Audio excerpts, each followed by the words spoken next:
Your consciousness doesn't end when your heart stops, and what Edgar Cayce revealed about awareness during burial will challenge everything you believe about death. The Sleeping Prophet's trance readings exposed a truth that most spiritual traditions have deliberately hidden. The soul remains tethered to the physical body for a specific period after death, maintaining a form of awareness that modern medicine refuses to acknowledge. Cayce described in precise detail what the departing spirit actually experiences as the body is prepared, viewed, and finally buried or cremated. And his revelations suggest that our common funeral practices may be causing unnecessary suffering to those we're trying to honor. This isn't about fear, it's about understanding the sacred transition your soul will inevitably make. What happens to your awareness in those critical hours and days after your last breath? Does the spirit feel the embalmer's incision? Can consciousness register the coffin lid closing? And most disturbing of all, are we subjecting our departed loved ones to experiences they can still partially perceive? Share in the comments. Has anyone in your family ever reported unusual experiences around the time of a loved one's funeral that might confirm what Cayce revealed? Edgar Cayce never claimed to speak from theory or philosophy when addressing questions about death and burial. In his trance state, he accessed what he called the Akashic Records, a cosmic library of every soul's journey through time and space. When families came to him, desperate to know if their deceased loved ones could still feel, still perceive, still suffer during those final earthly rituals, Cayce's readings provided answers that were both comforting and deeply challenging to conventional thinking about death. The fundamental revelation that emerged from Cayce's readings is this: consciousness doesn't simply switch off at the moment of clinical death. The soul, that eternal aspect of your being, begins a gradual separation from the physical body, but this process is not instantaneous.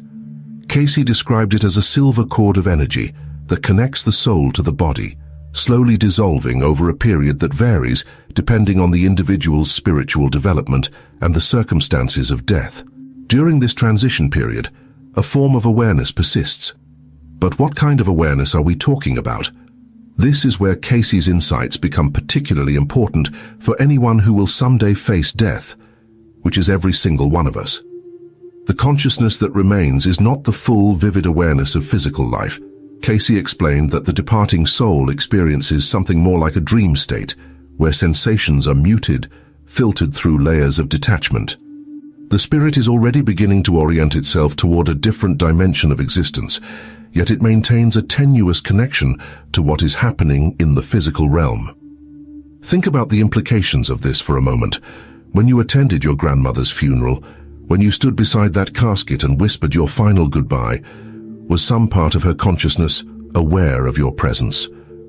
According to Cayce's readings, the answer is yes, but not in the way you might think. The departed soul doesn't experience the funeral with the sharp, clear perception of physical senses.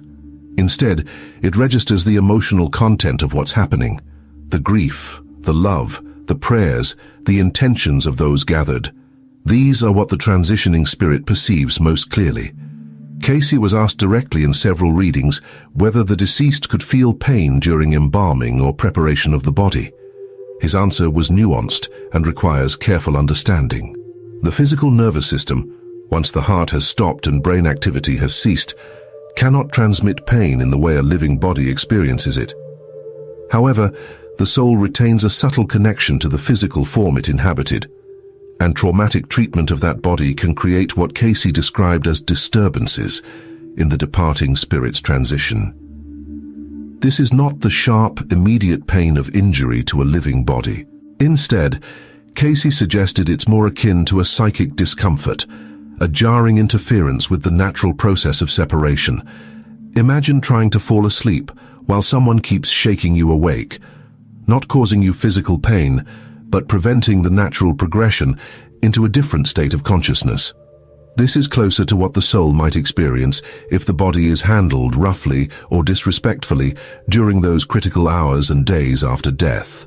The readings consistently emphasize that the emotional and spiritual environment surrounding the deceased matters far more than the mechanical procedures. A body prepared with reverence, surrounded by prayer and loving intention, facilitates a peaceful transition for the departing soul. Conversely, an atmosphere of chaos, grief without acceptance, or purely mechanical, disrespectful handling of the remains can create turbulence in what should be a sacred passage from one dimension to another. Cayce addressed the specific question of burial versus cremation multiple times, and his guidance reveals an understanding of death that transcends simple religious dogma. He explained that the soul's primary concern is not what happens to the empty shell of the body. That vehicle has served its purpose and is being left behind like a worn-out garment. What matters is the timing and the consciousness with which these final rites are performed. In cases of sudden, violent death, or situations where the soul was not spiritually prepared for the transition, Cayce suggested allowing more time before burial or cremation. This gives the silver cord, that energetic connection between soul and body, time to dissolve naturally and completely. Rushing the process while this connection is still relatively strong can create confusion for the departing spirit, making it more difficult for the soul to orient itself toward its next phase of existence. For those who died peacefully, spiritually aware and ready for the transition, this period of connection is briefer. The soul, already aligned with higher consciousness, releases its attachment to the physical more quickly. This is why Cayce placed such tremendous emphasis on spiritual preparation during life, not out of fear of death, but to ensure a conscious, graceful transition when that moment inevitably arrives. Now we need to address something that makes many people deeply uncomfortable. What about those who are viewing the body at a funeral? Is the deceased aware of who approaches the casket? Can they hear the eulogies? Do they perceive the tears and prayers? Cayce's readings suggest that the departing soul is drawn to gatherings where love and sincere emotion are present.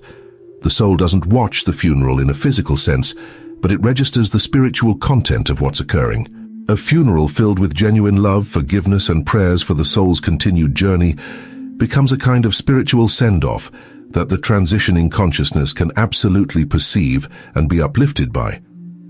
Conversely, funerals dominated by guilt, unresolved conflicts, or performative grief without genuine feeling create spiritual static that can be confusing or disturbing to the departing soul.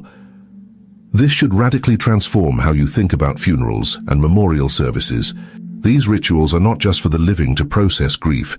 They are sacred ceremonies that can actively assist the soul in its transition to the next plane of existence.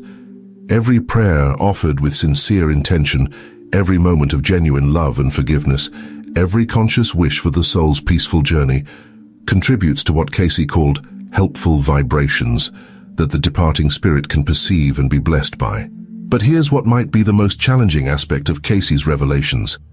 The soul remains aware not just of the funeral itself, but of the emotional and spiritual state of those left behind.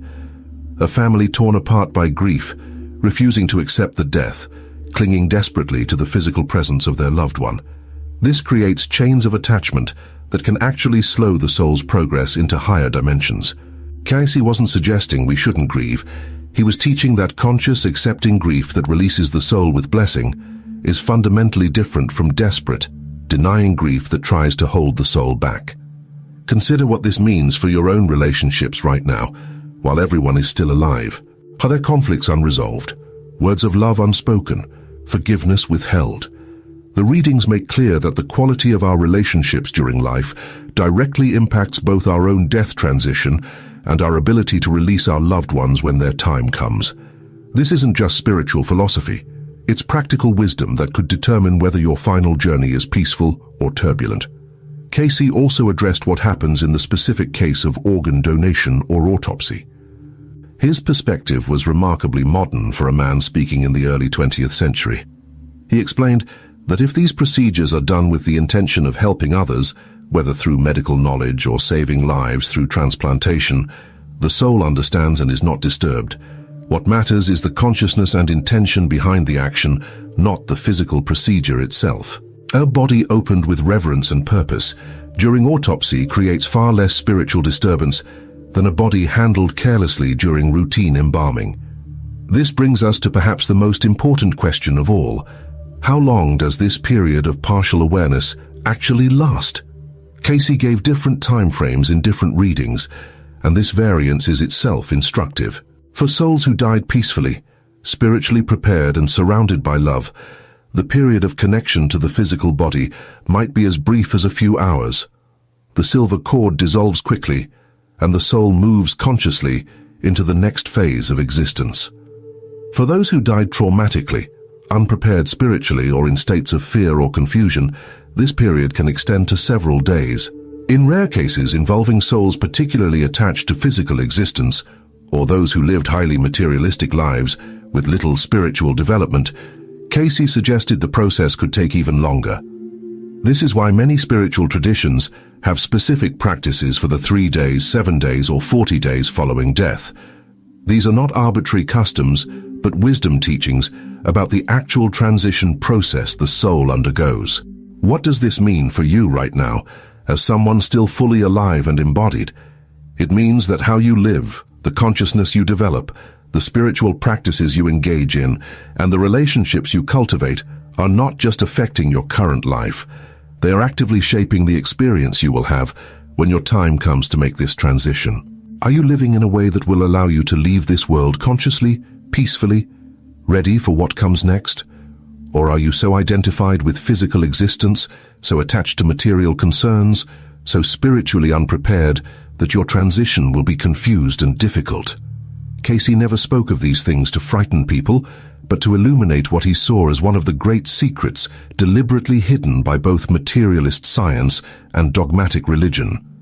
Death is not an ending, but a transition, and consciousness continues. The care we take with the dying and the dead is not just about respecting an empty shell.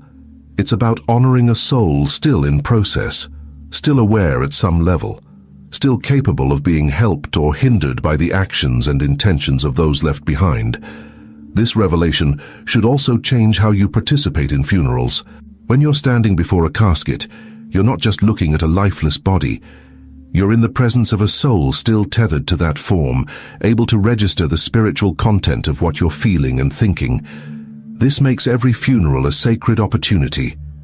Your sincere prayers, your genuine love, your conscious blessing of the soul's journey.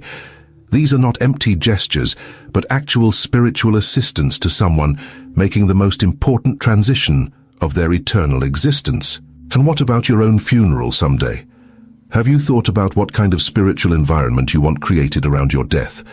Cayce's readings suggest that you can actually influence this while you're still alive by expressing your wishes clearly to your loved ones and, more importantly, by living in such a way that your death will be marked by love, acceptance, and spiritual understanding rather than desperate denial and unresolved pain.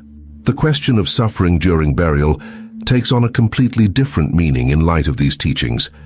The spirit doesn't suffer from the physical procedures themselves, the embalming, the casket, the burial, or cremation. What creates difficulty for the departing soul is the spiritual and emotional chaos that often surrounds death in our culture.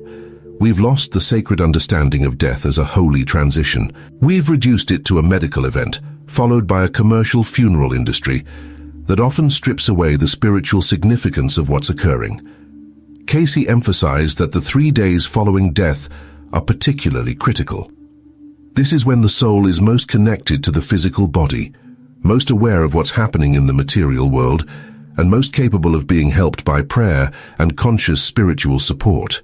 Many religious traditions have 3-day mourning practices, sitting with the body, continuous prayer vigils.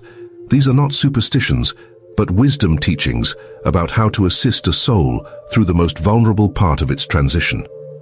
But here's what you need to understand on the deepest level. The deceased don't need our grief. They need our blessing. They need our conscious release. They need our prayers for their continued journey. When you're weeping at a funeral, ask yourself, am I crying for them or for myself?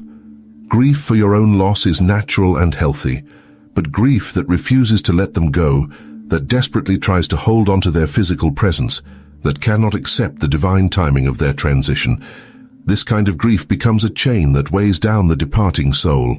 Cayce taught that the highest service we can perform for the deceased is to surround them with what he called constructive thought patterns, visualization of them in peace, in light, progressing joyfully into higher dimensions of existence. Imagine the soul of your loved one wrapped in divine light, moving upward and forward, greeted by souls who have gone before, welcomed into realms of beauty and understanding beyond physical comprehension. This kind of conscious spiritual support is more valuable to the transitioning soul than any amount of grief-stricken despair.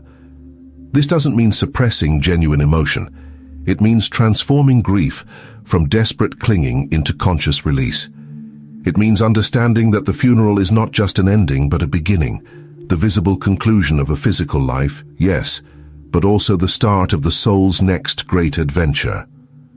If you truly love someone, you'll want their next journey to begin as smoothly and peacefully as possible.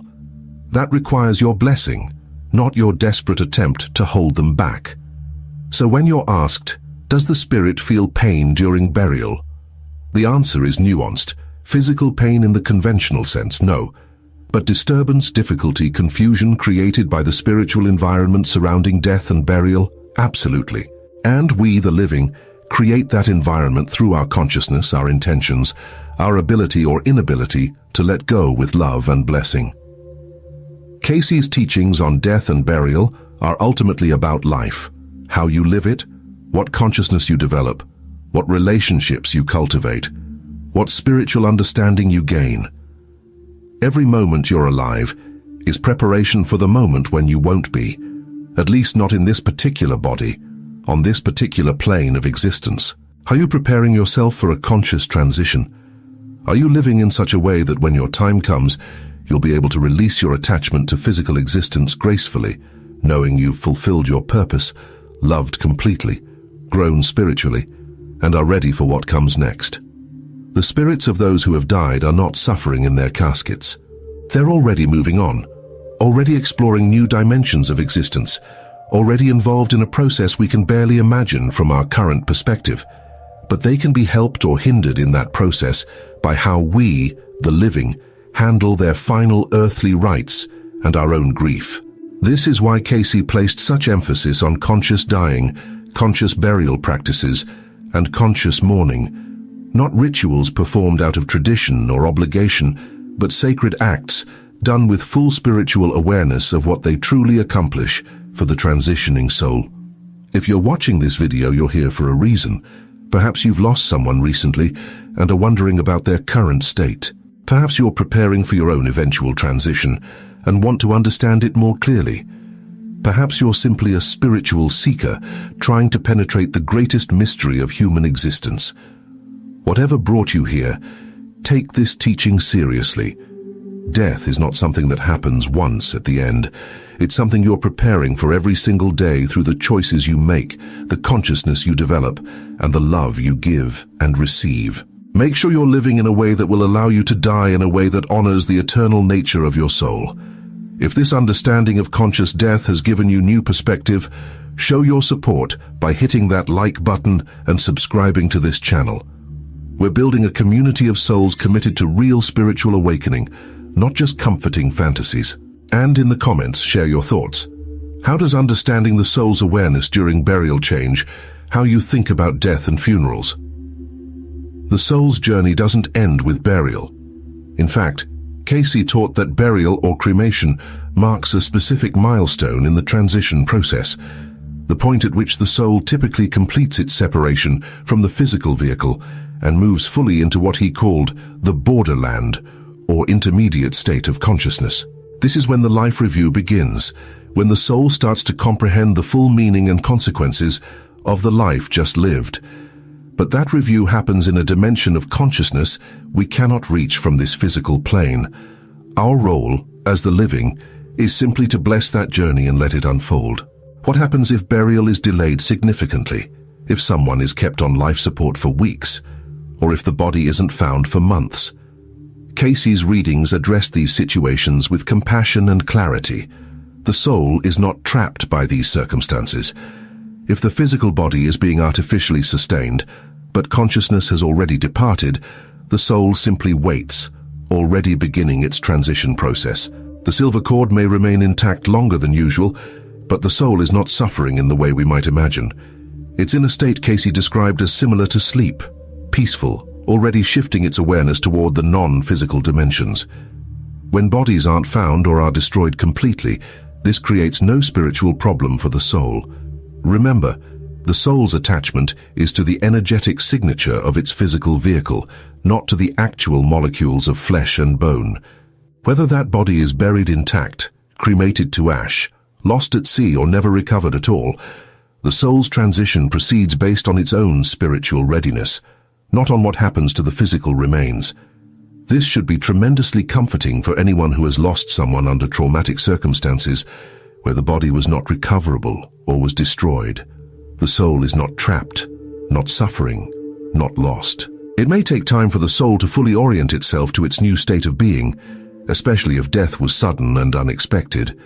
But that process happens in spiritual dimensions, not in relation to what happened to the physical body. Your prayers and loving thoughts reach that soul far more effectively than any concern about physical remains ever could. Now let's address something many people wonder about but rarely ask. What about people who are buried alive, either through medical error or catastrophic accident? This is one of humanity's deepest fears. Cayce's readings suggested that even in this horrifying scenario, the soul often leaves the body before the final moments of physical suffocation. At the point when oxygen deprivation reaches critical levels, consciousness typically shifts out of the body, and the final physical death is not experienced with the full awareness we fear. The soul, in its mercy, often exits before the worst suffering occurs. This doesn't make such events less tragic, but it does mean that our worst nightmares about such deaths may not reflect the actual experience of the departing soul. Cayce taught that the soul has far more control over when and how it leaves the body than we typically understand. In extreme suffering, the soul can and often does withdraw from full physical awareness, protecting itself from the trauma we imagine the person experienced. But all of this knowledge brings us back to the fundamental question you need to ask yourself. Am I living in a way that demonstrates I understand death is real, inevitable, and approaching with every passing day? Or am I living in denial, as if I have unlimited time, as if there will always be tomorrow to resolve conflicts, express love, develop spiritually, fulfill my purpose? Cayce's readings on death and burial are not comfortable teachings. They demand that you wake up spiritually right now, not someday, not after you've accomplished your material goals, not when you retire or when you finally have time, right now. Because the truth is, you have no idea when your time will come. You might have 50 years left or 50 minutes. The universe doesn't guarantee you another breath. What guarantee do you have that you'll get to say the things you need to say, do the things you need to do, become the person you're meant to become? The spirit may not feel physical pain during burial, but every soul feels the pain of an unlived life, of words left unspoken, of love withheld, of spiritual potential unfulfilled. These are the real sufferings that haunt the transitioning soul, not the embalmer's tools or the sealed coffin, but the recognition of all the moments that were wasted, all the opportunities for growth and love that were missed, all the spiritual development that was postponed until someday that never came. Cayce understood that teaching about death was really teaching about life. He wanted people to grasp that consciousness continues, that the soul is real and eternal, and that how you build your consciousness now directly determines your experience, not just when you die, but in all the dimensions of existence that follow. You're not just living this one life, you're creating the consciousness that will carry forward into realms and experiences beyond your current imagination. So the question isn't really whether the spirit feels pain during burial. The question is, will your spirit feel pain after death because of how you lived? Will you transition with peace and readiness, or with regret and unfinished business? Will your loved ones be able to release you with blessing, or will they cling in desperate grief because your relationships were never healed, your love never fully expressed, your affairs never put in order? These are the questions Cayce wanted every person to confront, not with fear, but with honest self-examination. Not to obsess about death, but to live more fully, more consciously, more spiritually, while you still have the precious gift of physical embodiment and the opportunity it provides for soul growth. This teaching is too important to keep to yourself. Share this video with someone who needs to hear it, and if you're committed to living more consciously in light of death's reality, Subscribe to join others on this path of genuine spiritual awakening. Drop a comment sharing. What one thing will you change in your life because you now understand death differently? The souls of the departed are on their journey. They've moved beyond the concerns that consume us in physical life. They're engaged with realms and realities we can only glimpse in meditation or dreams. They don't need our desperate grief or our guilty regrets. They need our blessing, our love, our conscious release, and our commitment to live the spiritual truths they can now see so clearly from their expanded perspective. And someday, maybe soon, maybe distant, but absolutely certainly, you will be where they are now. You will be the soul transitioning between worlds. You will be the one hoping your loved ones understand enough to bless your journey rather than chain you with their inability to let go. You will be the consciousness hoping you built enough spiritual awareness during life that you can navigate death's transition with grace and understanding. That preparation begins now, not with obsessing about death, but with living spiritually. Not with fearing burial, but with building consciousness.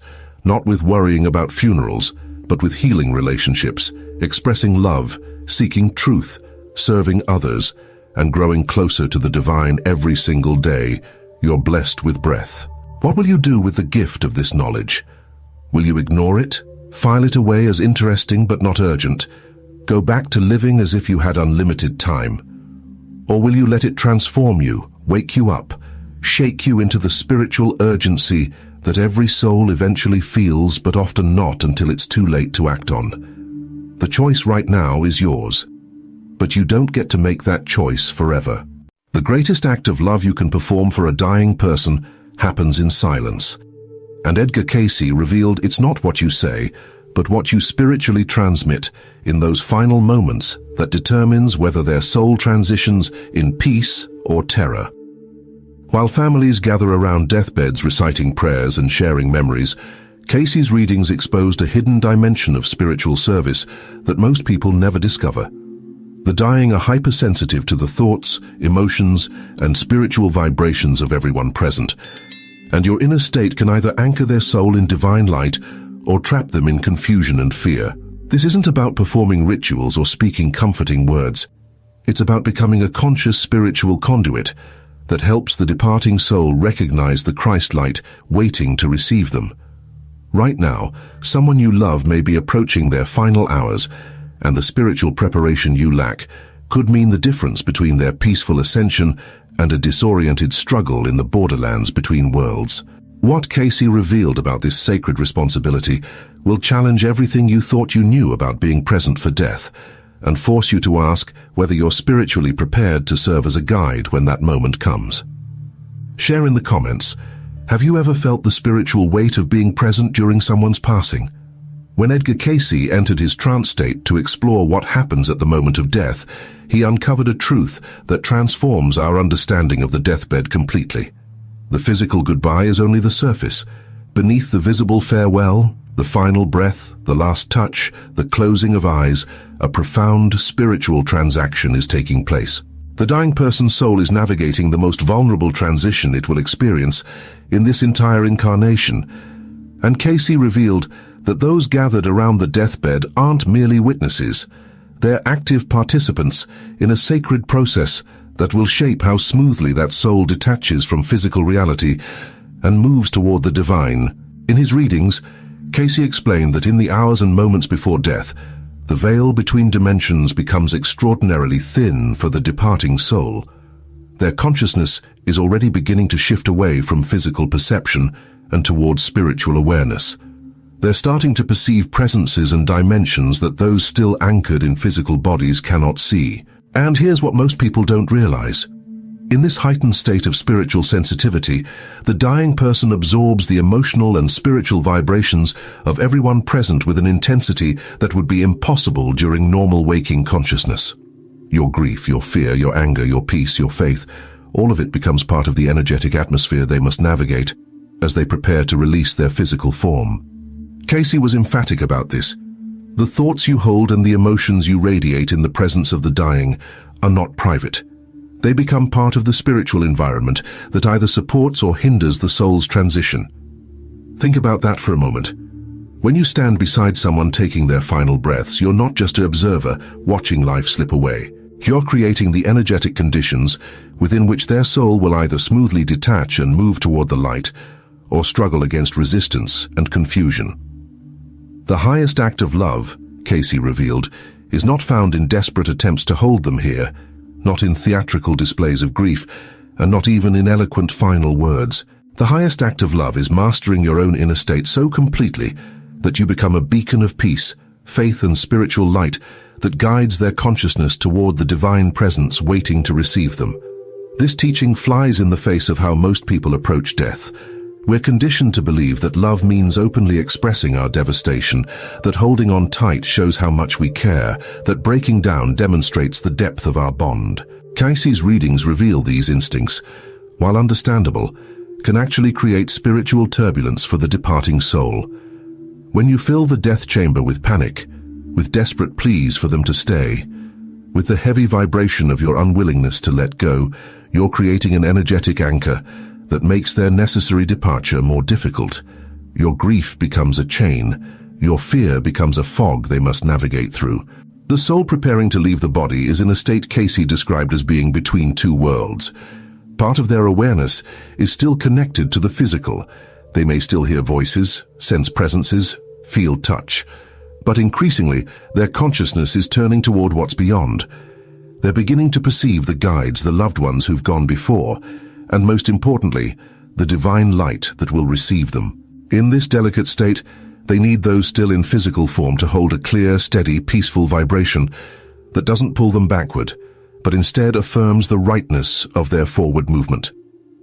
Cayce taught that the spiritually prepared person at a deathbed performs a specific inner work.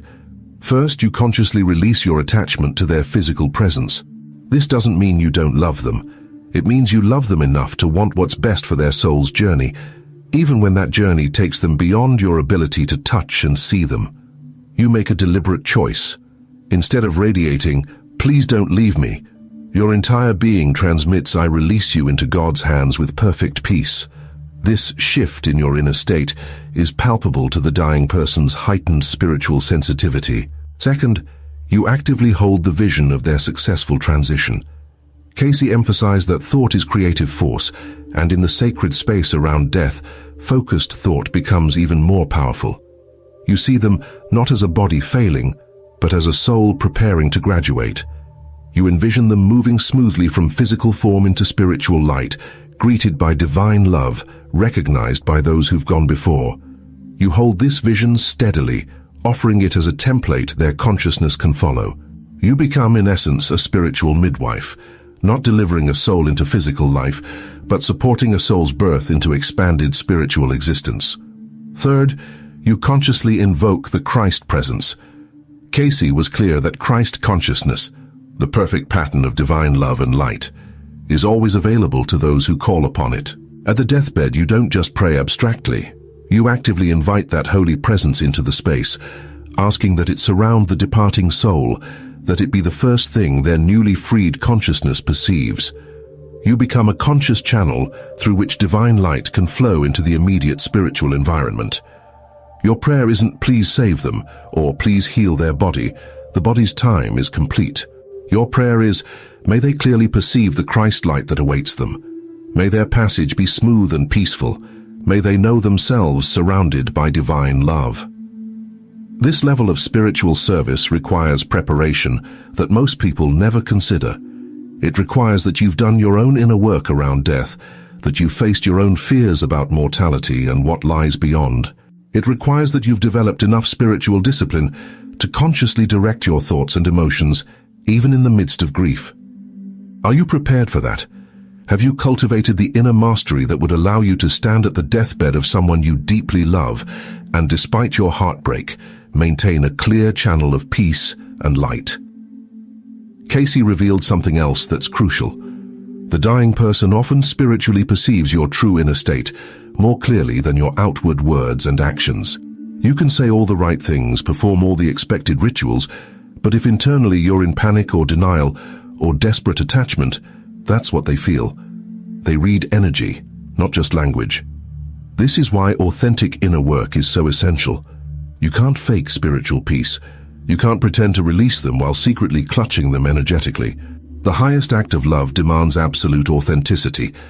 You must genuinely mean your release, genuinely hold faith in their safe passage, genuinely trust the divine process unfolding. And here's what makes this even more profound. Cayce taught that the consciousness you help create at the moment of death doesn't just affect their final minutes in the body, it influences their initial experience in the spiritual dimensions. A soul that transitions surrounded by peace, faith, and spiritual light more easily orients itself in the afterlife. They recognize the helpers and guides approaching them. They move toward the light with confidence rather than confusion. They understand what's happening to them. Conversely, a soul that detaches amid chaos, fear, and desperate clinging may experience initial disorientation. They may linger near the physical, uncertain about what to do next, drawn back by the unresolved emotional intensity of those still in body. Think about the spiritual responsibility this places on you. Your inner state at someone's deathbed isn't just about your own emotional experience. It's about serving their soul's highest good at the most critical transition they'll make in this entire lifetime. It's about whether you can rise above your personal pain to provide spiritual service. This isn't easy. It might be one of the hardest things you'll ever do. But Cayce revealed it's also one of the most sacred opportunities you'll ever have. What does this look like practically? When you know someone is approaching death, you begin your own spiritual preparation immediately. You meditate on release and trust. You work with any fear or denial still active in your consciousness. You pray not for miraculous physical healing if the body's time is complete, but for spiritual grace, for them and for you. You practice holding the vision of their peaceful passage. You remind yourself daily that you're preparing to serve them in the highest way possible when the moment comes. When you're actually present at the deathbed, you become conscious of your inner state moment by moment.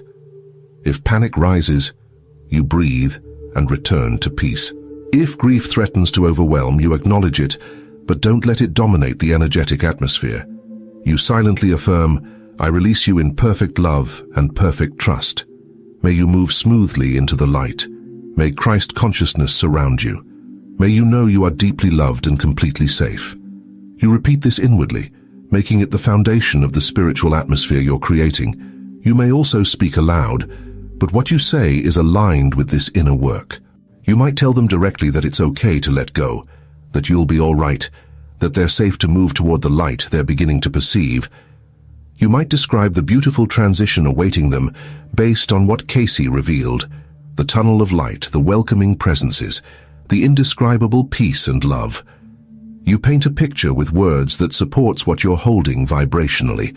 You become a voice affirming the sacred journey they're on, and you watch your own attachments. This is crucial. The moment you notice yourself energetically pulling them back, please don't leave me, I need you, how will I go on without you? You catch yourself and consciously shift. You transform that attachment into blessing. I love you so much that I want what's best for your soul, even though my heart is breaking. Go in peace, go in light. I release you into God's care. This internal shift is the highest act of love because it places their spiritual well-being above your emotional need. Cayce also spoke about the power of spiritual group consciousness at death. When everyone present has done this inner work, when everyone in the room is consciously holding peace, faith, and release, the combined spiritual force creates an extraordinarily supportive environment for the departing soul. It becomes like a choir of light, each person contributing their clear tone to a harmonic that literally guides the soul upward. This is why in some spiritual traditions, trained practitioners are called to deathbeds, not to perform external rituals, but to hold this powerful inner state that makes transition easier. But you don't need to be a trained practitioner to do this. You just need to understand the spiritual dynamics at play and commit to the inner work required.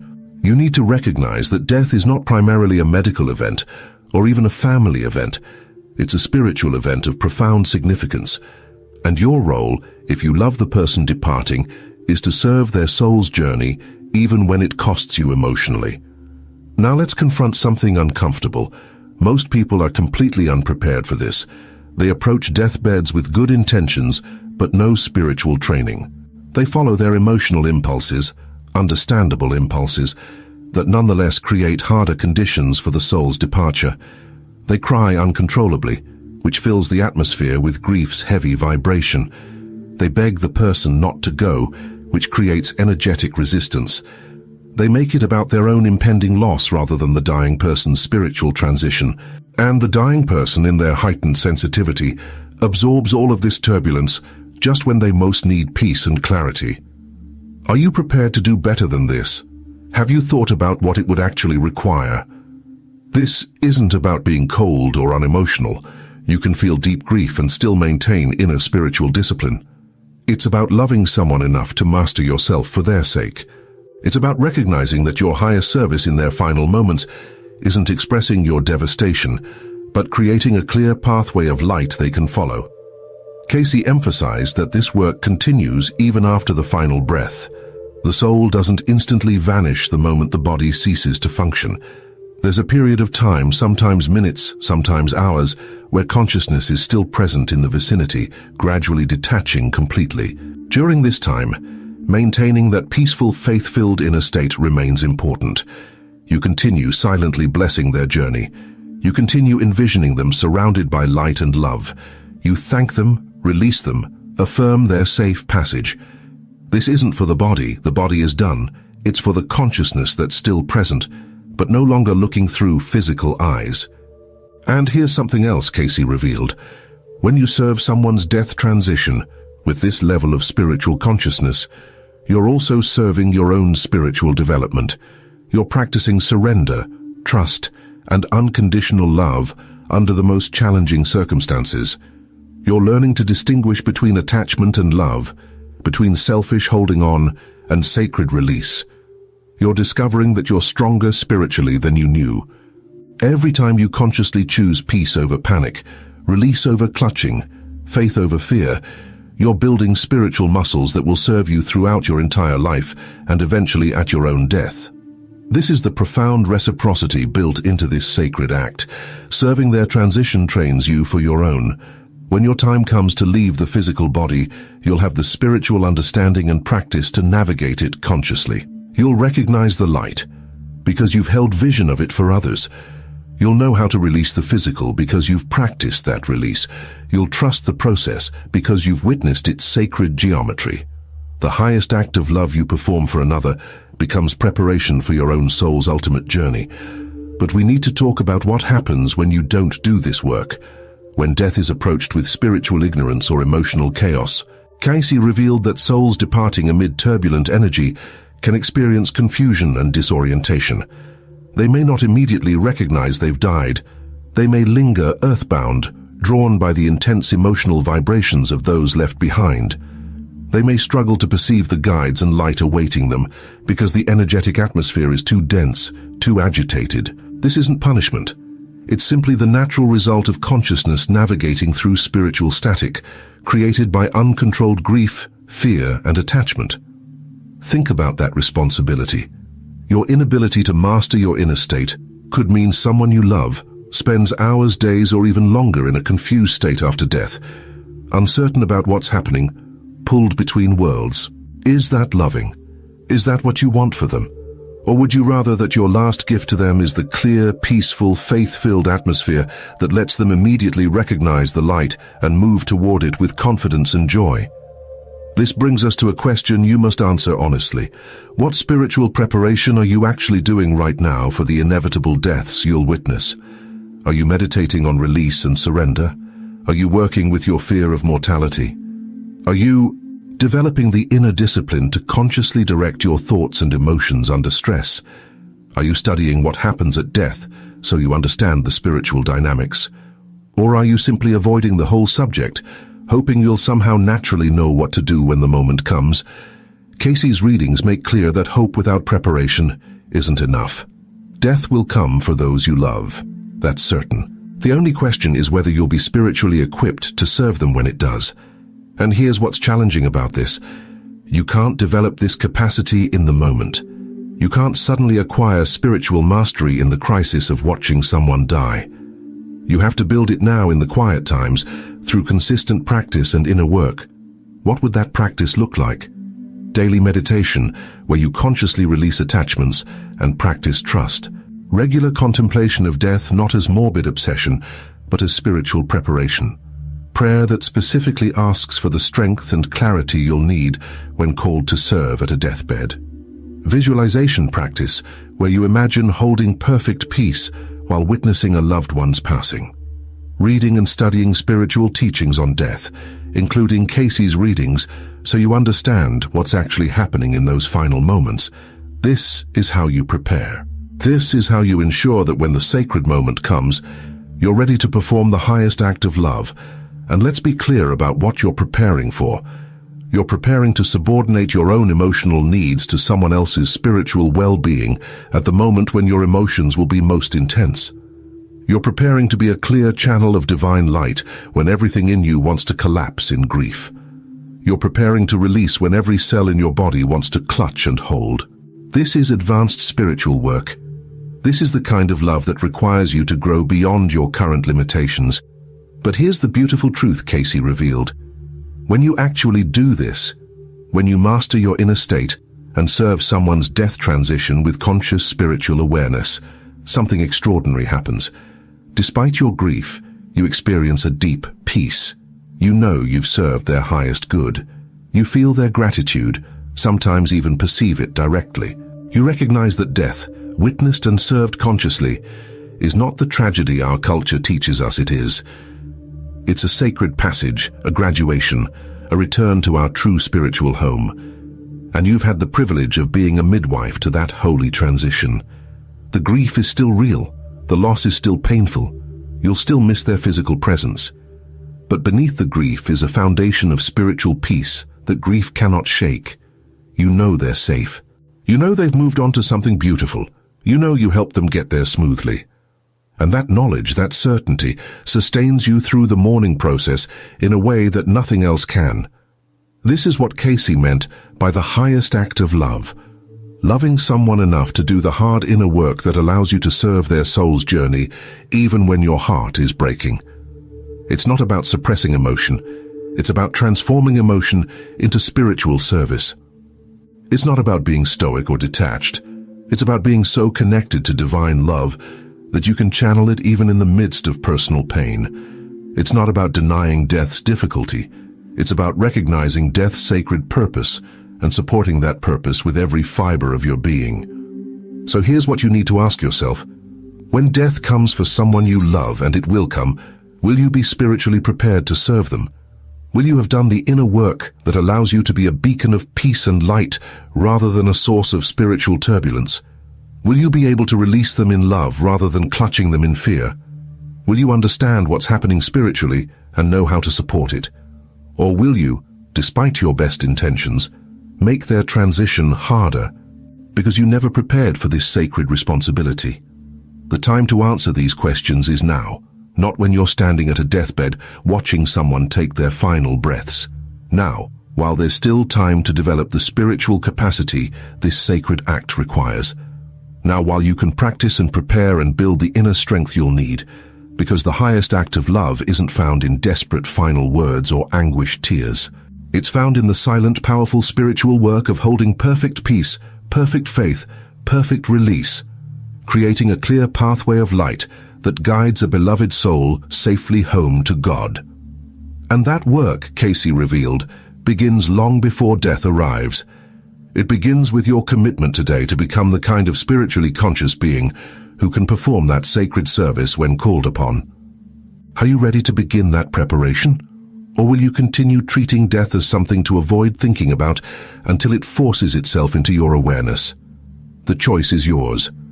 But know this, someone you love is counting on you to make the right choice, even if they don't know it yet. Their smooth transition into the light may depend on the spiritual work you're willing to do right now, in this very moment, to prepare yourself to serve them when their time comes. If this resonates with you, if you feel called to become that kind of spiritually conscious presence for those you love, let me know by liking this video and subscribing to the channel, and share in the comments.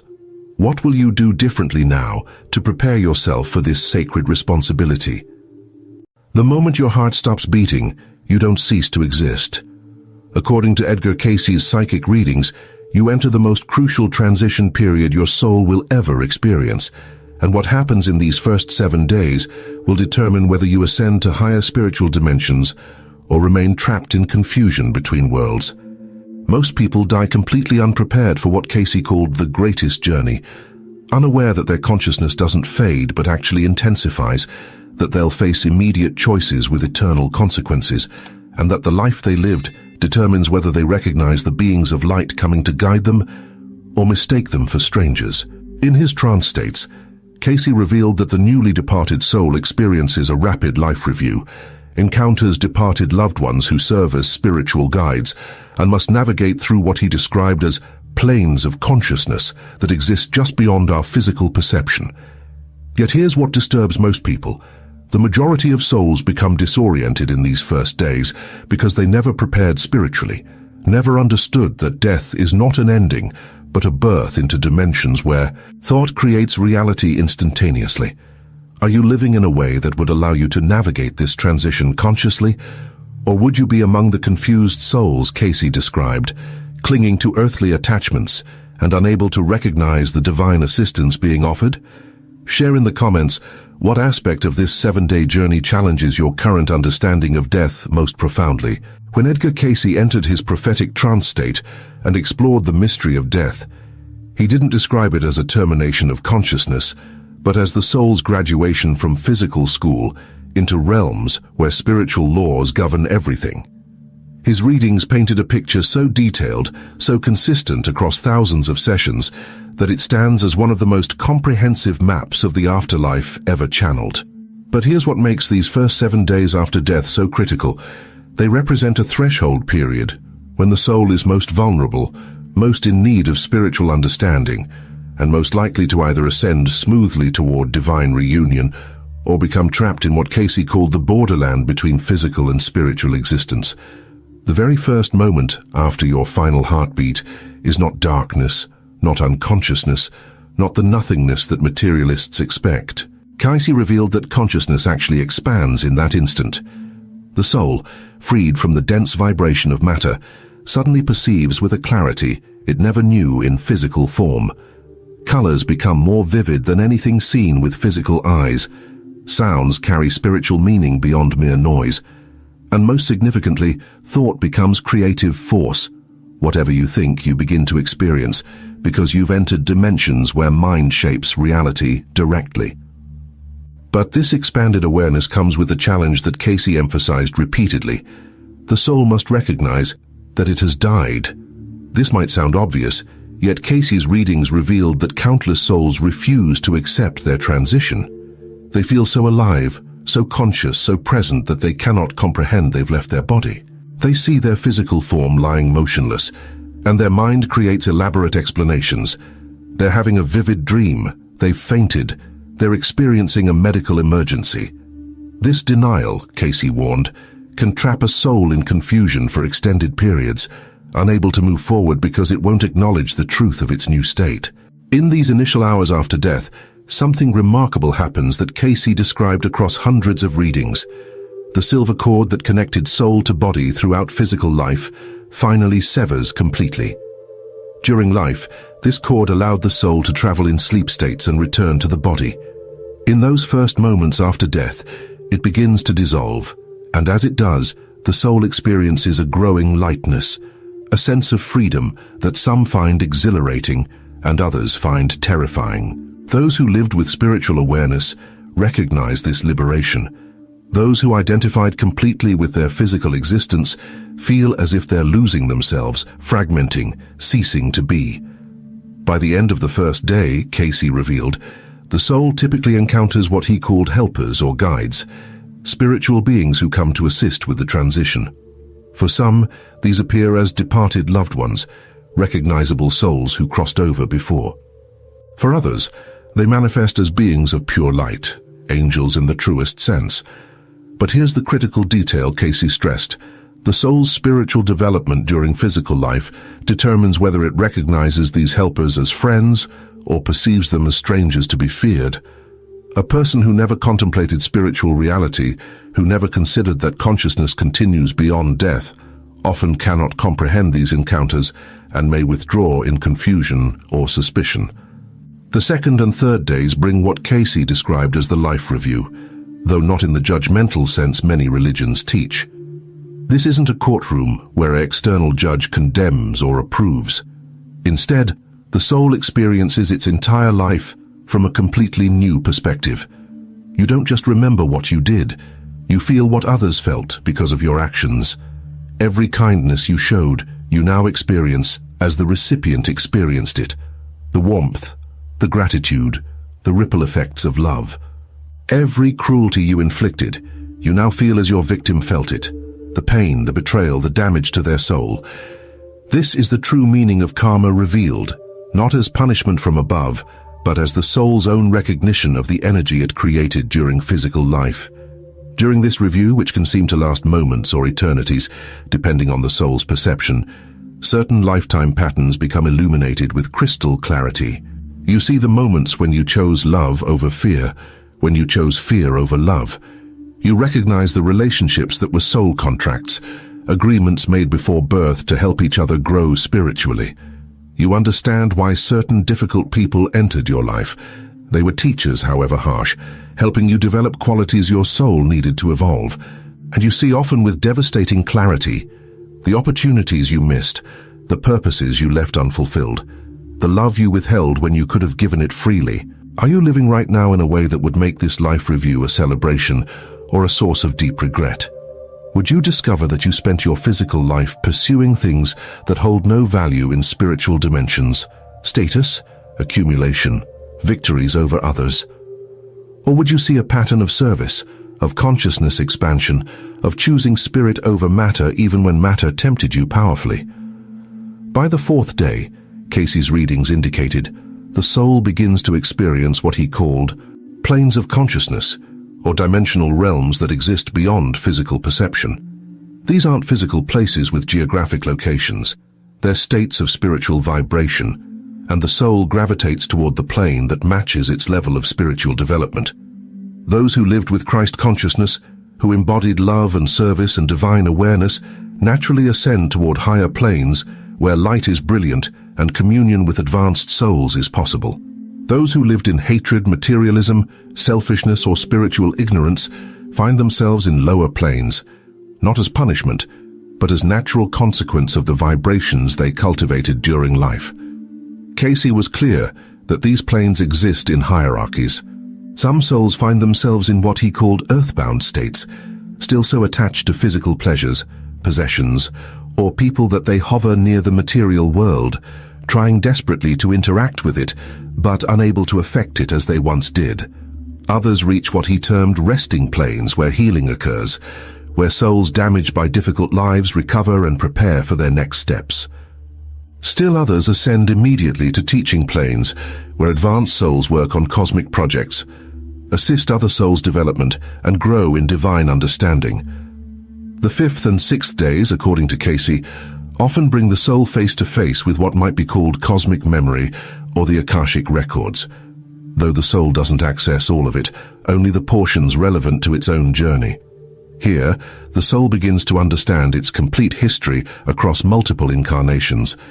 It sees patterns, the same lessons attempted again and again, the same relationships reappearing in different forms, the spiritual progress made or not made across centuries of existence.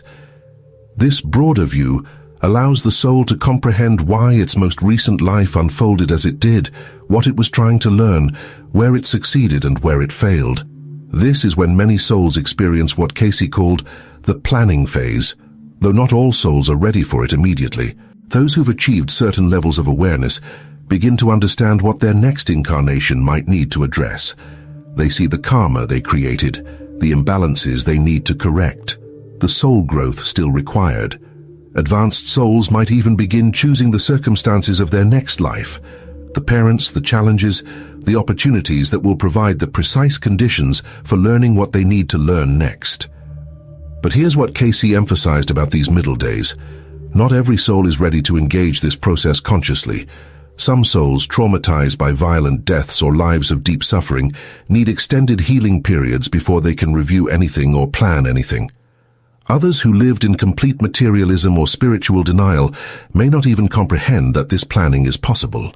They drift, confused, experiencing fragments of memory and emotion without the spiritual framework to make sense of any of it.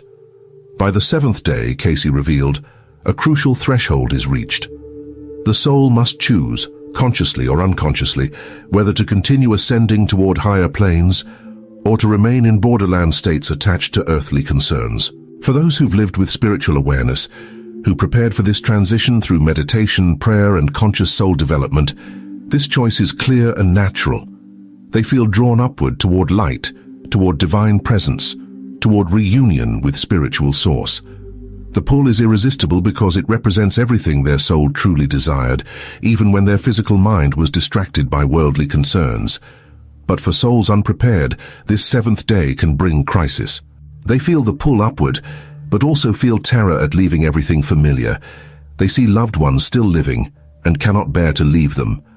They have unfinished business, things they meant to say, wrongs they meant to right, purposes they meant to fulfill.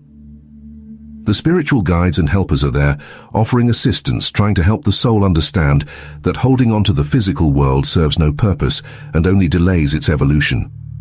Yet free will remains sacred even in death, and no soul is forced to ascend before it's ready. Cayce described souls who choose to linger in earthbound states for what seems like years, decades, even centuries by Earth time. They haunt familiar places, trying to communicate with the living, growing increasingly frustrated at their inability to affect physical reality. They watch their loved ones grieve and desperately try to say, "I'm here, I'm alive, just in a different form." But their messages rarely get through except in dreams or to those who've developed psychic sensitivity. These souls become what mediums encounter, genuine spirits trapped between worlds, not malevolent necessarily, but confused and in need of help, recognizing that their true home lies in higher dimensions, not in clinging to a world they've already left. What determines whether a soul ascends smoothly or becomes trapped? Cayce's readings pointed to specific factors, and they're not what conventional religion might suggest. It isn't about whether you attended church or performed rituals correctly. It's about consciousness, specifically whether you developed spiritual awareness during physical life, whether you understood yourself as a spiritual being having a physical experience rather than a physical being hoping for a spiritual afterlife. Souls who meditated regularly, who practiced conscious connection with divine presence, who saw their daily lives as spiritual training grounds, these souls recognize the afterlife terrain immediately. It's not foreign to them. They've visited these planes in dreams and meditation. They know the helpers and guides because they've sensed their presence throughout life. The transition feels like coming home, like removing uncomfortable clothing, like waking from a dream into greater reality. But souls who lived entirely in material consciousness, who never questioned the primacy of physical existence, who identified completely with body and ego and worldly role, these souls are like travelers arriving in a foreign country without maps, unable to speak the language, not knowing the customs. Every experience feels strange and threatening. The helpers appear as alien beings. The life review feels like accusation rather than learning. The higher planes seem like fantasies rather than destinations. This is why Cayce insisted repeatedly that preparation for death is the most important work anyone can do during physical life. Not morbid preoccupation with mortality, but conscious spiritual development, learning to meditate, to connect with your soul's deeper knowing, to recognize that your true identity transcends your physical form. Every time you choose compassion over judgment, service over selfishness, awareness over unconsciousness, you're building the spiritual muscles you'll need to navigate these first 7 days successfully. Consider what you're doing with your life right now. Are you developing your consciousness, or are you putting it to sleep with distractions and addictions? Are you strengthening your connection to divine presence through prayer and meditation, or are you letting that connection atrophy through neglect? Are you living as if this physical life is all that exists, or are you preparing for the far longer journey your soul will take through spiritual dimensions? Cayce also revealed something that challenges conventional thinking about grief and the mourning process. When loved ones grieve intensely, holding on to the departed soul with desperate emotional need, it actually makes the soul's transition more difficult. The departed soul feels that pull, feels the pain of those left behind, and often lingers trying to comfort them instead of moving forward into its own spiritual evolution. This doesn't mean we shouldn't grieve. Grief is natural and healthy, but Cayce suggested that the highest love we can offer the departed is to release them with blessing, to trust that they're continuing their journey, to focus our grief into prayers for their safe passage rather than desperate pleas for them to somehow return or remain connected to earthly concerns. The prayers that help most, according to Cayce, are those asking for the soul's protection, for divine guidance to surround them, for clarity of consciousness as they navigate new realms. These prayers create spiritual light around the departed soul, making it easier for them to see the path forward, easier to recognize the helpers and guides, easier to resist the temptation to cling to physical existence. In this sense, those still living can actively assist the departed's transition, can serve as spiritual support even though we exist in different dimensions. By the end of these 7 days, most souls have made their choice and their initial adjustment to non-physical existence. Some have ascended to higher planes and begun their continued evolution in spiritual dimensions. Others have settled into resting planes where healing and learning occur. Still others remain earthbound, struggling with attachments and unfinished business. But the period of maximum vulnerability has passed. The soul has either recognized its new reality or has dug into denial. The helpers have either been accepted or rejected. The path forward has either become clear or remains obscured by confusion. What Cayce wanted people to understand most deeply is that these 7 days and the state of consciousness the soul carries into them are determined by how we live now. Every day of physical life is preparation for this transition. Every choice to grow spiritually or remain in comfortable unconsciousness affects how that future transition will unfold.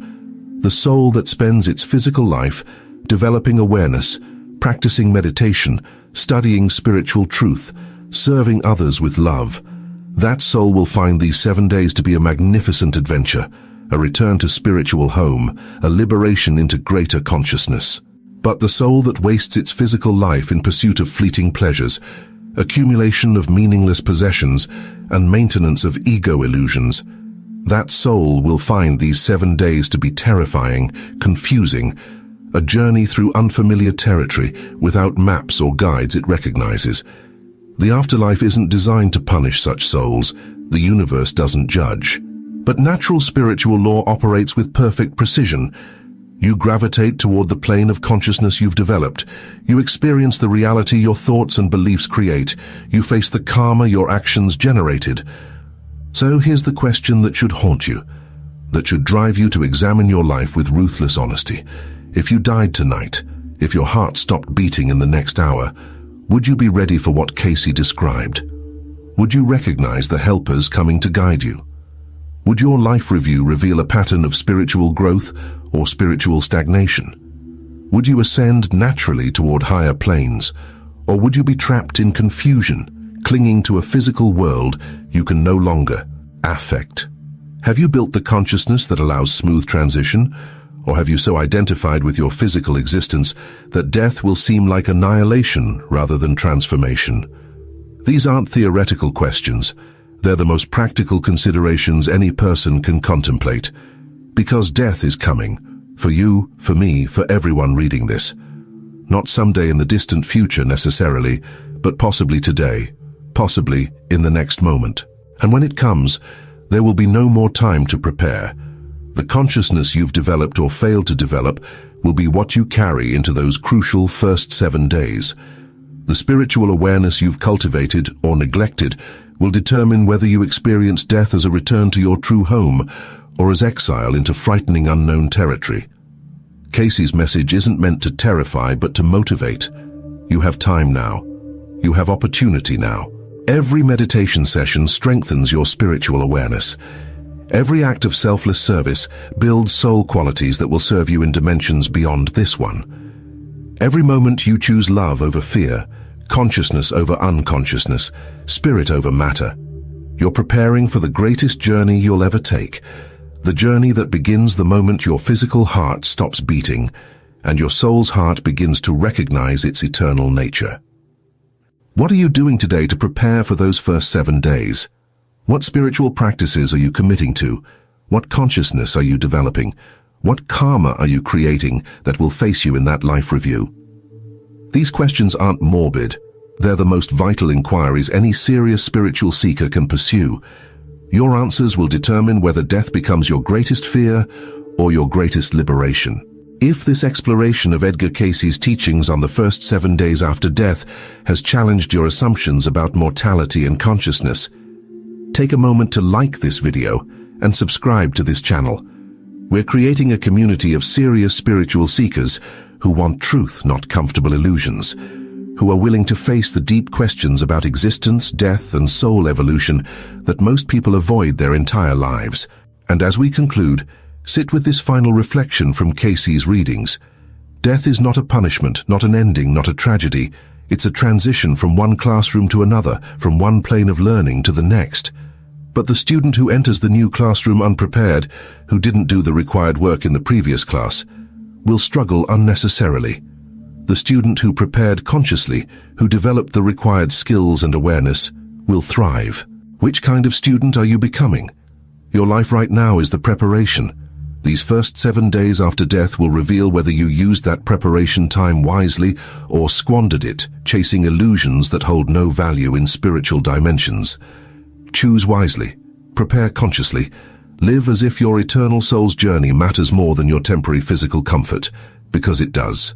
Share in the comments which aspect of these first 7 days challenges you most to examine how you're living right now. What changes do you feel called to make in your spiritual preparation?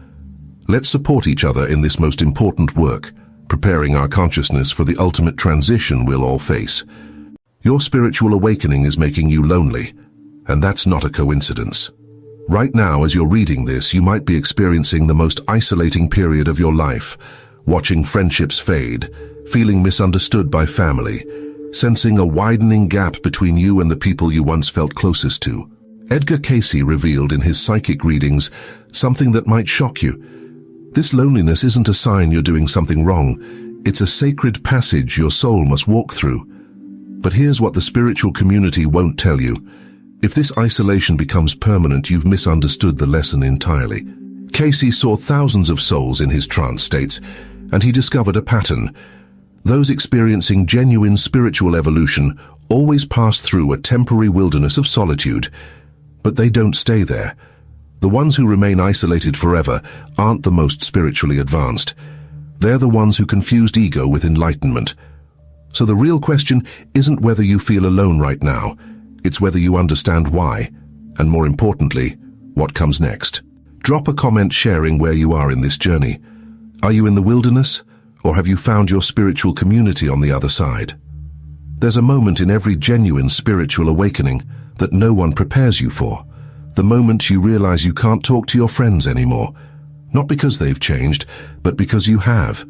You sit at dinner tables listening to conversations that once engaged you, and now they feel hollow, surface level, disconnected from anything real.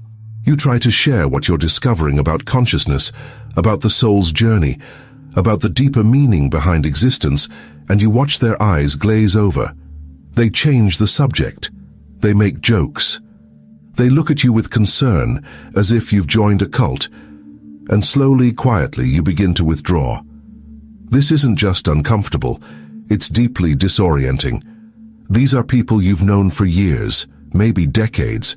You've shared meals, memories, milestones. You thought you knew each other, and suddenly there's this chasm between you that neither of you knows how to cross. You find yourself editing everything you say, censoring your thoughts, playing a role of who you used to be just to keep the peace. It's exhausting, and eventually you stop trying, you stop calling, you stop showing up.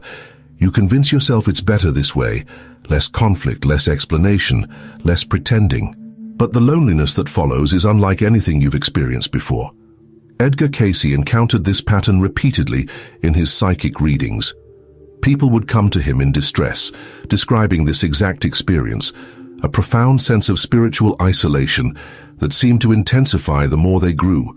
They wanted to know, am I being punished? Have I done something wrong? Why does spiritual growth feel like exile? Why does choosing the path toward God seem to distance me from everyone I love?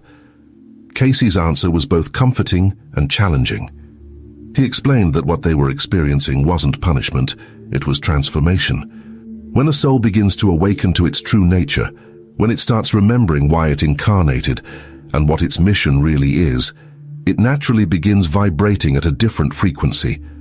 It's not that you're better than others, it's that you're literally operating on a different wavelength. And just as a radio tuned to FM can't pick up AM signals, you find yourself unable to connect with people still tuned to purely material concerns. But here's the critical distinction Cayce made, and this is where most modern spiritual teachers get it wrong. This frequency shift doesn't make meaningful connection impossible. It makes superficial connection impossible. And that's actually the gift, even though it feels like a curse. Your soul is clearing space. It's removing relationships that were based on shared distractions, mutual avoidance of depth, or simple convenience. These relationships served a purpose once. They taught you something. They reflected back parts of yourself you needed to see, but they've completed their soul contract with you. And now, your soul needs different mirrors, different teachers, different companions for the next phase of your journey. But here's where Cayce's teaching diverges sharply from modern spiritual philosophy. He never said this isolation was meant to be permanent. In fact, he warned against it. He saw in his readings that people who remained isolated indefinitely weren't demonstrating spiritual advancement. They were demonstrating spiritual stagnation disguised as enlightenment. True spiritual evolution, Cayce insisted, always moves toward greater connection, not lesser. The goal isn't to transcend humanity, it's to serve it more deeply. Think about what Cayce himself did. Here was a man who could access universal consciousness, who could see past lives, diagnose illnesses psychically, peer into the Akashic records. Surely if anyone had earned the right to isolate himself in spiritual superiority, it was him. But what did he do instead? He gave readings for anyone who asked. He formed study groups. He built a hospital. He created a university. He surrounded himself with a community dedicated to applying spiritual principles in practical ways. His spiritual gifts didn't distance him from humanity. They equipped him to serve humanity more effectively. Cayce lived in a small town in Virginia Beach. He had neighbors, friends, a family. He went to church every Sunday. He taught Sunday school.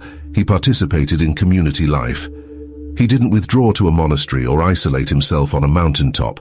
He stayed embedded in ordinary human life, while simultaneously accessing extraordinary spiritual dimensions. That integration, that ability to be fully spiritual and fully human, that's what he modeled, and that's what he taught in his readings. So if you're experiencing spiritual loneliness right now, Cayce would tell you this.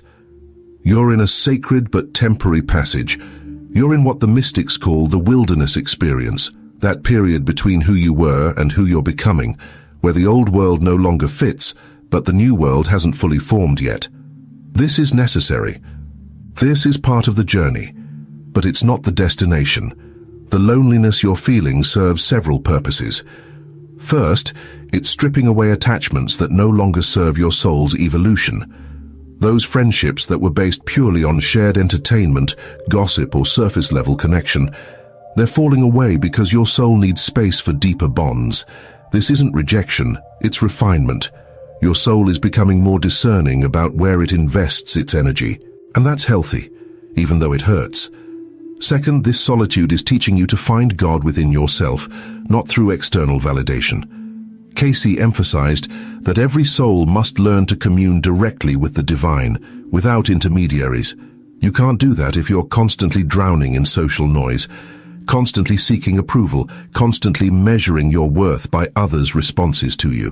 The wilderness forces you inward. It strips away the external validation you've been addicted to and teaches you to find your center in God alone. This is uncomfortable because most of us have built our entire identity on external feedback. We know who we are based on who others tell us we are. We feel valuable when others validate us. We feel purposeful when others need us. But what happens when those mirrors are removed? What happens when you're alone with just yourself and God? Who are you then? This is what the wilderness reveals, and it's terrifying and liberating in equal measure. Third, this isolation is showing you what unconditional love really means. Can you love people who don't understand you? Can you maintain compassion for those on different paths?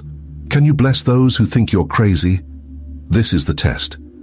It's easy to love people who mirror your beliefs back to you. It's easy to be compassionate toward those who validate your journey. But can you love your father who dismisses meditation as nonsense? Can you have compassion for your sister who thinks spirituality is escapism? Can you bless your old friends who gossip about how much you've changed? This is where rubber meets road.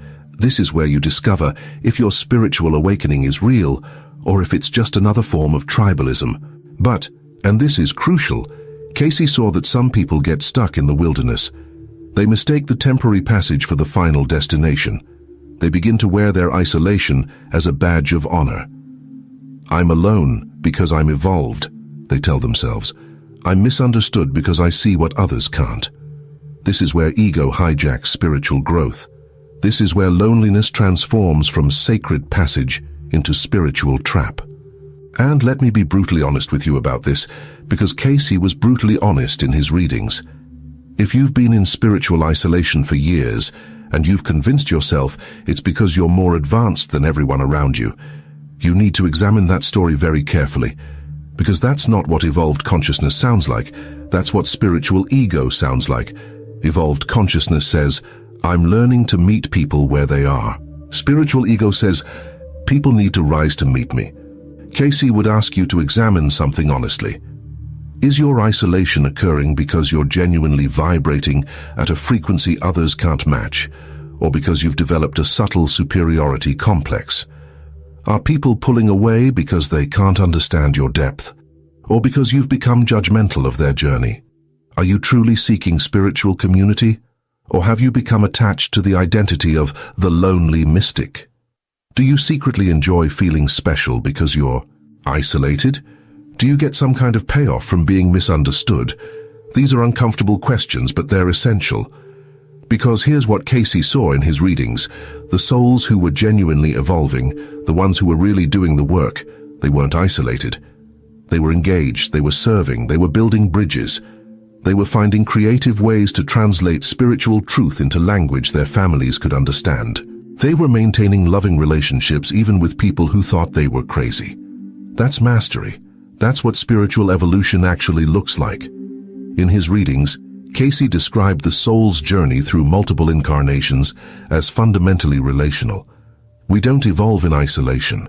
We evolve through interaction. We incarnate in groups, what he called soul groups, encountering the same souls again and again across lifetimes, working out karma, learning lessons, growing together. Your current relationships, even the difficult ones, aren't random. They're divinely orchestrated classrooms. The person who triggers you most might be your greatest teacher. The relationship that challenges you most might hold your most important lesson. Think about that for a moment. Cayce said you chose your family before you incarnated. You chose your difficult father. You chose your critical mother. You chose your antagonistic sibling. Your soul looked at the lessons it needed to learn in this lifetime and said, these are exactly the people who can teach me what I need to know. So when you dismiss your family as unconscious, when you write them off as spiritually backwards, when you isolate yourself from them because they don't understand your awakening, you might be avoiding the very curriculum your soul enrolled in. Now, I'm not saying you should stay in abusive relationships. I'm not saying you should tolerate mistreatment in the name of spiritual growth. Cayce was very clear about this. There are times when physical distance from certain people is necessary for your well-being and your soul's progress. But there's a massive difference between necessary boundary setting and spiritual abandonment. There's a difference between protecting your energy and using spirituality as an excuse to avoid difficult relational work. Cayce saw that highly evolved souls don't isolate, they integrate. They learn to be in the world, but not of it. They develop the ability to connect authentically at whatever level others can meet them, without compromising their own truth. This is mastery. Anyone can withdraw to a cave and achieve inner peace in isolation. But can you maintain that peace at a family dinner? Can you radiate love in a shopping mall? Can you stay centered in consciousness while engaging with unconscious people? That's the real test. And here's the paradox that Cayce taught. The more deeply you connect with God, the more deeply you can connect with people. Not less, more. Because when you're rooted in divine love, you don't need people to behave a certain way for you to love them. You don't need them to understand you to maintain compassion. You don't need them to validate your path to stay committed to it. You become like the sun. You shine on everyone equally, regardless of whether they appreciate your light or not. But to get there, you have to walk through this wilderness first. You have to experience the loneliness of being temporarily untethered from old connections. You have to sit with the discomfort of not belonging anywhere for a while, because that's how your soul learns to belong everywhere. That's how you develop the rootedness in spirit that allows you to engage with anyone, anywhere, without losing yourself. Here's what Cayce revealed about finding your spiritual community. It won't look like your old friendships. You're not searching for people who agree with everything you believe or who are at your exact level of awakening. You're searching for souls who are genuinely committed to growth, who value truth over comfort, who understand that we're all works in progress. These relationships might be quieter than your old social life. They might involve deeper conversation and less frequent contact, but they'll nourish your soul in ways surface friendships never could. And the quality of these relationships will be entirely different. In your old friendships, you might have bonded over shared complaints, shared entertainment, shared avoidance strategies. You stayed surface level because that felt safe. In soul-aligned friendships, you bond over shared commitment to growth. You challenge each other. You call each other out. You celebrate each other's evolution and compassionately witness each other's struggles. These friendships make you better. They don't just make you comfortable. Cayce described these soul-level connections in his readings. He saw people who recognized each other instantly, even as strangers, because their souls had journeyed together through multiple lifetimes. He saw study groups where members challenged and supported each other in equal measure. He saw prayer partnerships where two souls committed to holding each other accountable to their highest spiritual potential. This is what authentic spiritual community looks like. And sometimes, Cayce explained, your spiritual community isn't meant to be physical at all, at least not initially. He spoke of souls connecting across dimensions, of prayer groups that meet in consciousness even when bodies are separated by continents. In our modern age, this looks like online communities, video calls with like-minded seekers, forums where deep spiritual discussion happens. Don't discount these connections because they're not physically present. The soul recognizes its own, regardless of the medium. But there's another layer to this teaching that Cayce emphasized repeatedly. Sometimes your greatest spiritual work is with the people who understand you least. He gave readings to individuals struggling with difficult family relationships, and his guidance was consistent. You didn't incarnate into this family by accident. Your father who dismisses spirituality, your sister who mocks meditation, your spouse who thinks you've lost your mind. These aren't obstacles to your spiritual path, they're part of it. Your job isn't to convert them, it's to love them anyway, to maintain your inner connection to the divine while remaining outwardly connected to them. This is how you embody Christ consciousness, not by abandoning the unconscious, but by bringing consciousness into their presence without expectation or judgment. Can you sit at a dinner table with people who think spirituality is nonsense and still radiate love? Can you listen to your sister complain about her surface-level problems and respond with genuine compassion instead of secret judgment? Can you maintain your meditation practice, your prayer life, your connection to spirit, while fully showing up for the mundane needs of your family? This is the integration Cayce taught. This is what it means to be spiritual in practical ways. It's not about converting anyone. It's not about making everyone think like you. It's about becoming such a stable presence of love that people feel it, even if they can't articulate it. It's about being so rooted in peace that your family unconsciously relaxes around you. It's about radiating Christ consciousness through actions so consistent and loving that words become unnecessary. Let me be direct with you about something Cayce saw clearly. If your spiritual awakening is making you less kind, less patient, less able to meet people where they are. You're not awakening, you're bypassing. Genuine spiritual evolution increases your capacity for compassion, not decreases it. It expands your ability to love, not contracts it. If you find yourself thinking, "No one is on my level," that's your ego speaking, not your soul. Your soul knows that consciousness doesn't have levels. It has expressions.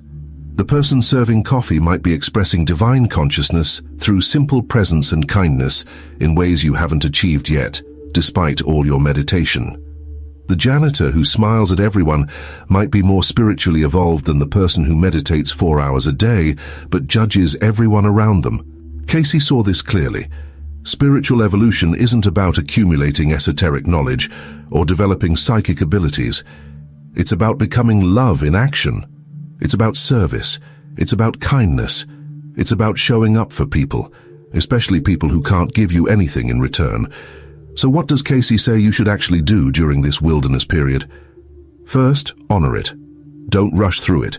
Don't fill the void with forced socializing or spiritual bypassing. Sit in the loneliness and let it teach you. Use this time for deep inner work, meditation, prayer, dream study, journaling. This is when you can hear your soul's voice most clearly, because the external noise has quieted. Cayce emphasized dream work particularly. He said that during times of isolation, your dreams become especially vivid and instructive because your conscious mind is less cluttered with social stimulation. Keep a dream journal during this period. Ask for guidance before sleep. Pay attention to recurring symbols, people who appear in your dreams, messages that come through. Cayce taught that dreams are one of the primary ways our souls communicate with us, and during wilderness periods, this communication intensifies. Your dreams might show you members of your soul group before you meet them physically. They might reveal past life connections that explain current isolation. They might offer guidance about how to navigate this transitional phase. Second, stay open. Just because old friendships are fading doesn't mean new ones won't emerge. Set the intention to attract soul-aligned relationships, then trust the universe to deliver them in divine timing. But don't do this from desperation. Don't do this from neediness. Do it from wholeness. Say to the universe, "I'm complete in myself and in you, God. But I'm also open to soul companions for this journey. Bring them when the timing is right." Then, release attachment to how or when they appear. Third, serve anyway. Even if you feel isolated, find ways to be useful. Volunteer, help a neighbor, engage in random acts of kindness. Service keeps your heart open and reminds you that spiritual growth isn't about you. It's about becoming a more effective instrument of divine love. Cayce was adamant about this. Spiritual knowledge that doesn't translate into loving service is worthless. Actually, worse than worthless. It becomes spiritual pride, which is one of the most dangerous traps on the path. Find ways to serve that don't require people to understand your spiritual beliefs. Feed the hungry. Visit the sick. Help the elderly. Support the struggling. This kind of service transcends spiritual philosophy and connects you directly to the heart of what Cayce taught, that we're all one, we're all connected, and what we do to the least of our brothers and sisters, we do to Christ himself. Cayce also gave practical guidance for this phase. Join or create a study group focused on spiritual principles. It doesn't have to be about him specifically. It can be any authentic spiritual path. The key is regular gathering with intention to grow. If you can't find one physically, create one online. Start with one other person if that's all you can find. He also recommended prayer partnerships. One other soul committed to praying for each other and the world regularly. This creates spiritual intimacy without requiring perfect understanding. You're not looking for someone who knows everything you know. You're looking for someone who seeks what you seek. You're looking for someone committed to truth over comfort, to growth over stagnation, to love over fear. That's it. That's the only criteria. Everything else, whether they meditate the same way you do, whether they follow the same spiritual teacher, whether they're at the same level of awakening, all of that is secondary. And here's something beautiful Cayce revealed. As you do this inner work, as you honor the wilderness without getting trapped in it, as you maintain openness while staying true to your path, something magical happens. You become a lighthouse. You don't have to advertise your spiritual insights. You don't have to convince anyone of anything. Your very presence begins to vibrate at a frequency that attracts similar souls naturally. The community finds you because you've become the kind of person authentic spiritual community is seeking. This is how it worked for Cayce himself. He didn't go out recruiting people for his work. He didn't advertise. He didn't market. He simply did what he was called to do, giving readings, serving people, living his truth, and souls who needed what he offered found him. A community formed around him organically because he was being authentic. The same will happen for you if you trust the process. But let's address the hard truth. Some relationships won't survive your awakening, and that's okay.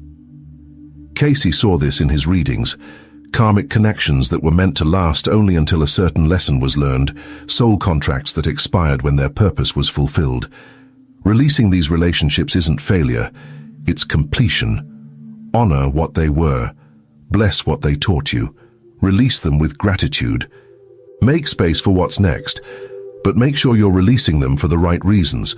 Don't release relationships simply because they're uncomfortable or because people challenge your beliefs. Release them only if they've truly completed their purpose, if staying would prevent your growth or theirs. And even then, release them with love, not judgment. Don't make them wrong for being where they are.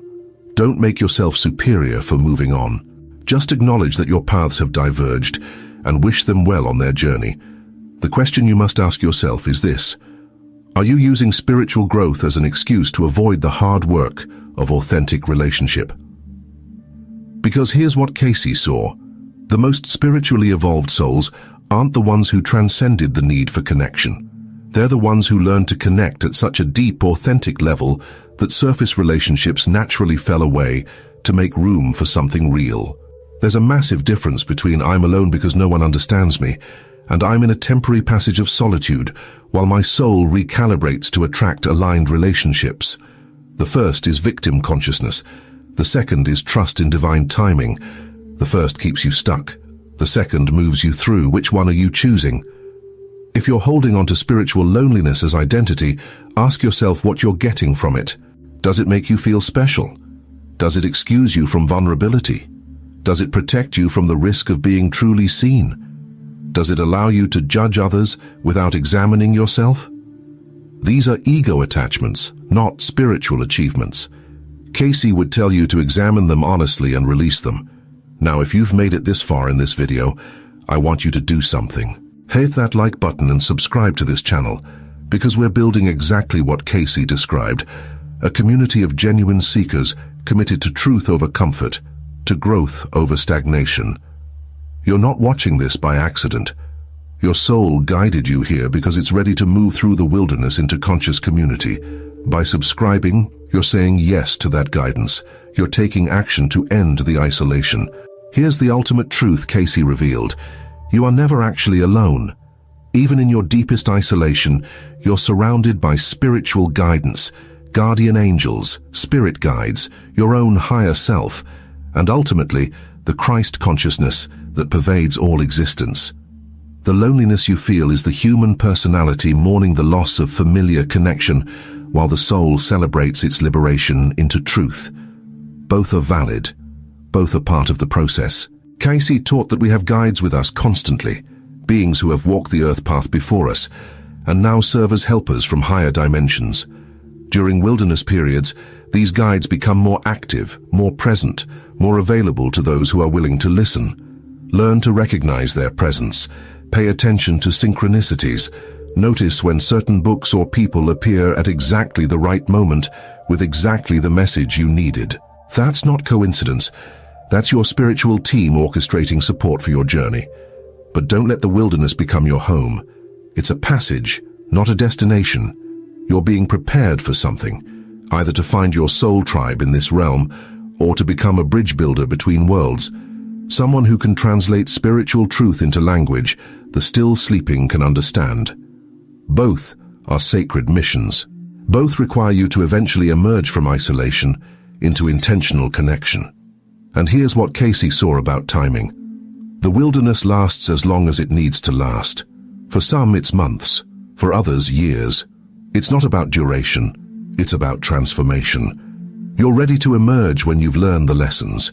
You're ready to emerge when you've found God within yourself so completely that you no longer need external validation. You're ready to emerge when you can love people who don't understand you as much as you love people who do. You're ready to emerge when your spiritual identity is rooted in service rather than specialness. So, wherever you are right now, whether you're deep in the loneliness of awakening, whether you've found your spiritual community, or whether you're somewhere in between, know this. Cayce saw your journey before you walked it. He knew you'd feel this way. He knew you'd question whether you were on the right path, and he left you this message through his readings. Keep going. The wilderness ends. The isolation is temporary, and on the other side is a form of connection you can't even imagine yet. Soul-level communion with others who see what you see, feel what you feel, and are committed to the same journey home to the divine. Don't subscribe to the narrative that spiritual evolution requires permanent solitude. That's not enlightenment. That's fear dressed in spiritual clothing. Real awakening increases your capacity to love the unawakened, to connect with the disconnected, to bring light into darkness, not by withdrawing from it, but by remaining present within it. Before we close, I want to hear from you. Leave a comment telling me where you are in this journey. Are you in the deepest wilderness right now? Feeling more alone than you've ever felt? Have you started to see glimmers of your soul community emerging? Or have you found your people and you're on the other side? Your story matters. Your experience could be exactly what someone else needs to hear to keep going. This comment section is part of the spiritual community we're building together. The loneliness you feel isn't a life sentence. It's a sacred passage. Honor it, learn from it, but don't get stuck in it. Because Cayce saw what's waiting for you on the other side. A depth of connection, a quality of relationship, a form of soul-level communion that makes every moment of this wilderness worth walking through. Your people are looking for you too. Keep your heart open, keep vibrating at your truth, and trust that divine timing is orchestrating connections you can't yet see, but your soul already knows are coming.